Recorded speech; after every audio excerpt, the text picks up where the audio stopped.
বিধানসভায় ওদালগুড়ি থেকে প্রতিদ্বন্দ্বিতা করবেন দীপেন। শনিবার ইউপিপিএলে যোগ দিলেন আবসু নেতা দীপেন বোরো। দীপেন বোরো রাজনীতিতে এন্ট্রি এবং ওদালগুড়ির মতো হাই প্রোফাইল কেন্দ্র থেকে প্রতিদ্বন্দ্বিতা করা বোরোল্যান্ডের রাজনীতির জন্য বিশাল ব্যাপার।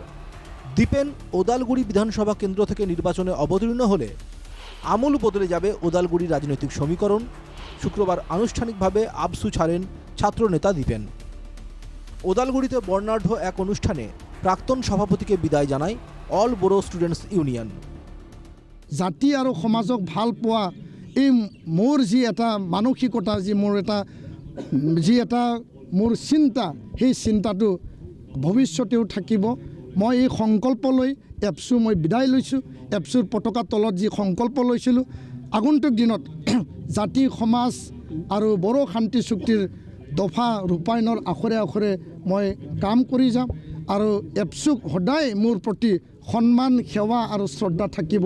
এই কথাকে মই আজিৰ সেই দিনটোত অসমবাসী ৰাইজ, ভাৰতবাসী ৰাইজ, বড়োলেণ্ডবাসী ৰাইজক মোৰ যি বাৰ্তা, সেই বাৰ্তাটো মই প্ৰেৰণ কৰিছোঁ। টানা 25 বছর বোরো ছাত্র সংস্থার বিভিন্ন পদে দায়িত্ব পালনের পর শেষ পর্যন্ত রাজনীতিতে অভিষেক হচ্ছে দীপেনের। শনিবার থেকে রাজনৈতিক কেরিয়ার শুরু হলো দীপেনের। এপছুৰ পৰা মই বিদায় লোৱাৰ পিছত অহাকাইলৈ ইউপিপিএল দলত যোগদান কৰি পেলাই বড়ো জাতিৰ স্বাভিমানক আগ ধৰি বড়োলেণ্ড অঞ্চল, বিটিআৰ অঞ্চলত 35 লাখ জাতি জনগোষ্ঠী, 26টাকৈ জাতি জনগোষ্ঠী, তেওঁলোকৰ ভাষা, কলা সংস্কৃতি, তেওঁলোকৰ মাটি বাৰীৰ অধিকাৰৰ কথা, তেওঁলোকৰ যিখিনি সা সুবিধা, যিবিলাক সমস্যাৰ কথা, সকলোকে একত্ৰিত কৰি পেলাই জাতীয় চেতনা, সামাজিক চেতনা আৰু সকলো জাতিৰ আৱেগ অনুভূতিক সন্মান জনাই মই আগবাঢ়ি যাম। ছাত্র সংগঠন থেকে সংসদীয় রাজনীতিতে পা রাখার বিরল এই সন্ধিক্ষণে অত্যন্ত তাৎপর্যপূর্ণ মন্তব্য দীপেনের। ইউপিপিএলৰ দলত যোগদান কৰি পেলাই ইউপিপিএল আৰু বিপিএফ যিমান যি তৰ্ক যুক্তি নিদিয়ক কিয়, আৰ্গুমেণ্ট নিদিয়ক কিয়, বাদ বিতংগতা যিমান নহওক কিয়, ক্ৰিটিচিজম যিমান নহওক কিয়, দুই দলক কোনোবা নহয় কোনোবা বিন্দুত এদিন নহয় এদিন একত্ৰিতভাৱে একেটা ৰাস্তাত খোজ মিলাই যাবৰ কাৰণে মোৰ চেষ্টা অব্যাহত থাকিব। এই চেষ্টা মই এৰি দিয়া নাই।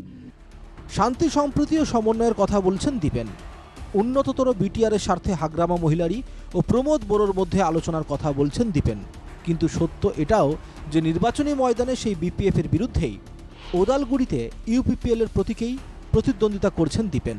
এতিয়া মই সিদ্ধান্ত লৈছোঁ, ওদালগুৰি জিলা সদৰ যি সমষ্টি আছে, ওদালগুৰি জিলাৰ ওদালগুৰি সমষ্টি, এই ST সমষ্টি 46 নং ST সমষ্টিত পৰা প্ৰতিদ্বন্দ্বিতা কৰি পেলাই ৰাইজক সেৱা কৰিবৰ কাৰণে, ৰাইজক সেৱা মোৰ পৰম ধৰ্ম হিচাপে মই আগবাঢ়ি যাব বিচাৰিছোঁ।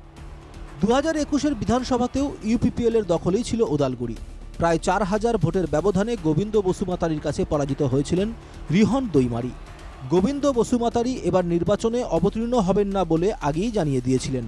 কিন্তু গোবিন্দ বসুমাতারির পরিবর্তে হিসাবে ইউপিপিএল শক্তিশালী কোনো প্রার্থী দেবে এটা কল্পনাও করেননি বিপিএফ। কিন্তু দীপেন ইউপিপিএলের প্রার্থী হওয়ার পর এখন একটা সমীকরণ স্পষ্ট, ফের চ্যালেঞ্জের মুখে বিপিএফের রিহন দৈমারি। রিহনকে চ্যালেঞ্জ ছুড়ে দেবেন ইউপিপিএলের দীপেন।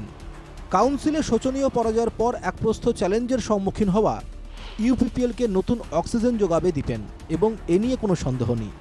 নতুন এই চ্যালেঞ্জ কি করে সামলান বর্ষিয়ান রাজনীতিবিদ রিহন, দেখার বিষয় হবে এটা।